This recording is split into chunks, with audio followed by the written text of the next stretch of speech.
आज बनाएंगे हम नान खटाई, जो कि बेसन वाली बनाएंगे। बेसिकली नान खटाई मैदा, बेसन और सूजी को मिक्स करके बनाई जाती है। केवल बेसन या फिर केवल मैदा से भी नान खटाई बनाई जाती है। इस वीडियो में एकदम परफेक्ट रेसिपी आपके साथ शेयर करूंगा नान खटाई की, जिससे आपको 100% रिजल्ट मिलेगा। और अवन में हम बेक करेंगे। आप कढ़ाई, कुकर या फिर किसी भारी तले के बर्तन में इसे बेक कर सकते हैं गैस पर। आइए फिर शुरू करते हैं बनाना नान खटाई बेसन वाली।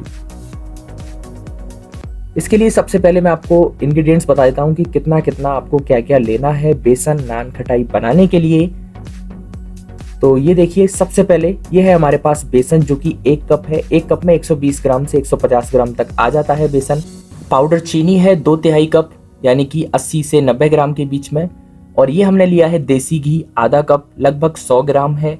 साथ में मिल्क लिया है हमने 1 टेबल स्पून, और 1 टीस्पून हमने लिया है बेकिंग सोडा। बेकिंग पाउडर लिया है 1/2 टीस्पून, और इलायची पाउडर 1/2 टीस्पून। साथ में कुछ पिस्ता गार्निशिंग के लिए। तो ये सारे इंग्रेडिएंट्स हैं जो मैंने बता दिया, और आपकी स्क्रीन पर मेंशन कर देता हूँ, आप देख सकते हैं। सबसे पहले एक बाउल लिया है जिसमें हम डाल रहे हैं देसी घी। देसी घी की जगह आप बटर भी ले सकते हो। अनसॉल्टेड हो तो ज़्यादा बढ़िया है, और अनसॉल्टेड नहीं है तो आप सॉल्टेड ले सकते हैं। पाउडर शुगर यहाँ मैंने 80 ग्राम डाल दी है, यानी कि 2/3 कप। आप लगभग 100 ग्राम तक डाल सकते हैं। अब हम इसे क्रीम की तरह व्हिप करेंगे, तो आप हैंड विस्कर का प्रयोग कर सकते हो। इससे काफ़ी देर तक फेंट लीजिए, जिससे क्या होगा, ये सॉफ्ट हो जाएगा। इलेक्ट्रिक बीटर है तो आप इसका प्रयोग कर सकते हैं। तो मैं यहाँ पे इलेक्ट्रिक बीटर से कर रहा हूँ, जिससे जल्दी हो जाएगा और अच्छे से हो जाएगा। तो ये हम क्रीमी करेंगे, इसे एकदम क्रीम जैसा सॉफ्ट हो जाएगा।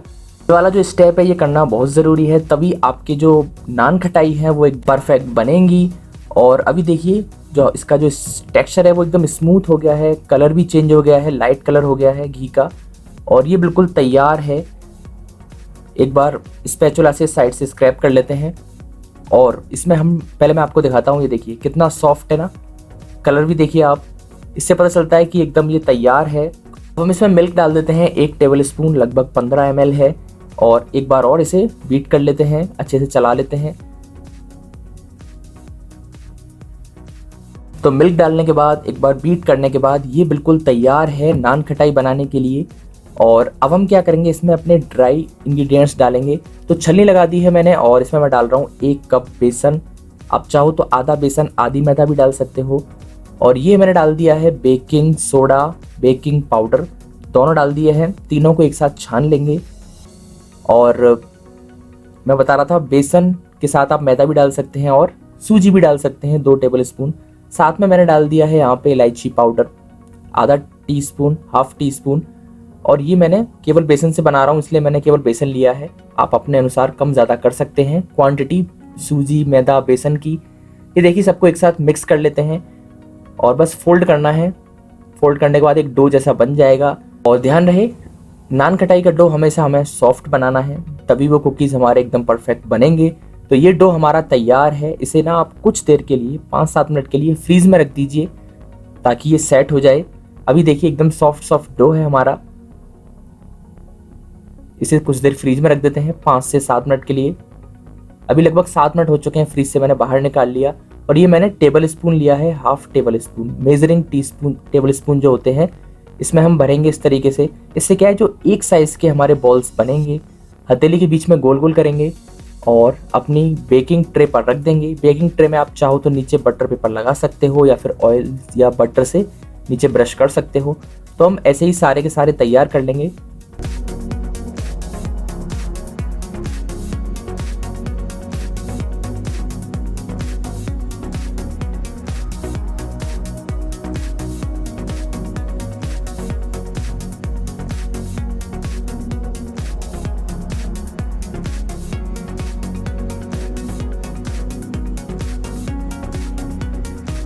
मैंने फिलहाल एक बेकिंग ट्रे के लिए तैयार कर ली है। आप देख सकते हैं सबके बीच में गैप है, स्पेस है, ताकि जब ये फैलेंगे तो चिपकेंगे नहीं। हल्का सा प्रेस करेंगे फिंगर से या थंब से, क्योंकि इसके अंदर ना हम इलायची पाउडर और पिस्ता लगाएंगे इस पर। अगर नहीं चाहते आप थंब से प्रेस करना या फिंगर से प्रेस करना, तो कोई दिक्कत नहीं, आप ऐसे ही कर सकते हैं। मैं आगे थोड़ा सा बताऊँगा आपको कि कैसे आपको तैयार करना है। तो ये देखिए, ये बिल्कुल तैयार हैं। हल्का सा इलायची पाउडर डाल दिया मैंने।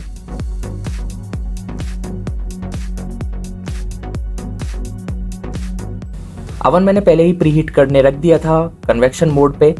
इसमें हम अपनी बेकिंग ट्रे रख देते हैं। लोअर रैक है, आप देख सकते हैं लोअर रैक पे मैंने रखा है क्योंकि कन्वेक्शन अवन है हमारा।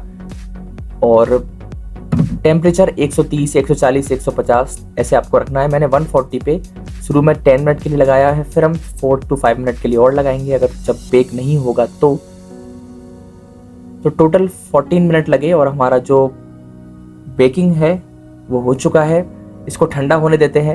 ये देख रहे हो आप एकदम थोड़े पतले हो गए हैं क्योंकि मैंने ना प्रेस किया था ना फिंगर से, इसीलिए। अब हम क्या करेंगे, थोड़े से ये जो देख रहे हो आप ट्रे में मैंने बॉल्स बनाए और इसके ऊपर मैंने कोई प्रेस नहीं किया, सीधे पिस्ता और इलायची पाउडर डाल दिया।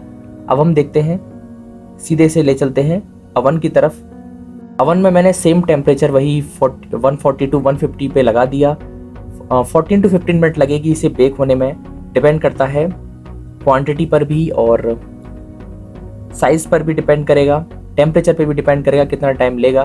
तो 10 मिनट के बाद आप चेक करना स्टार्ट कर देना कि हमारे जो नान खटाई हैं वो बेक हुए हैं कि नहीं। तो ये बेक हो रहे हैं, आप देख सकते हैं, और कितने बढ़िया परफेक्ट बेक हुए हैं। मैंने बाहर निकाल के ठंडा होने देते हैं। ठंडा होने के लिए आपको उसी बेकिंग ट्रे में इसे ठंडा होने देना है, फिर आप सर्विंग प्लेट में रखोगे और स्टोर करना है तो आप एयर टाइट कंटेनर में रखोगे। तो ये हमारी नान खटाई बिल्कुल तैयार है। इस बार एकदम परफेक्ट बनी है ना। फर्स्ट अटैम्प्ट जो था उसमें हमने हल्का सा प्रेस कर दिया, इसकी वजह से वो थोड़ी फ्लैट हो गई, लेकिन अब जो है वो एकदम परफेक्ट बनी है हमारी नान खटाई। नान खटाई को ना जब भी आप प्रेस नहीं करना होता है, सीधे बस बॉल्स बनाइए और अवन में रख दीजिए, ऑटोमेटिकली वो अपनी शेप ले लेती है। तो ये बिल्कुल तैयार है, आप सर्व कीजिए, बनाइए नान खटाई। और कमेंट करके कोई भी सवाल हो तो आप पूछ सकते हो इससे रिलेटेड, इस वीडियो से रिलेटेड। जल्दी ही मिलेंगे अगली रेसिपी में, तब तक के लिए धन्यवाद।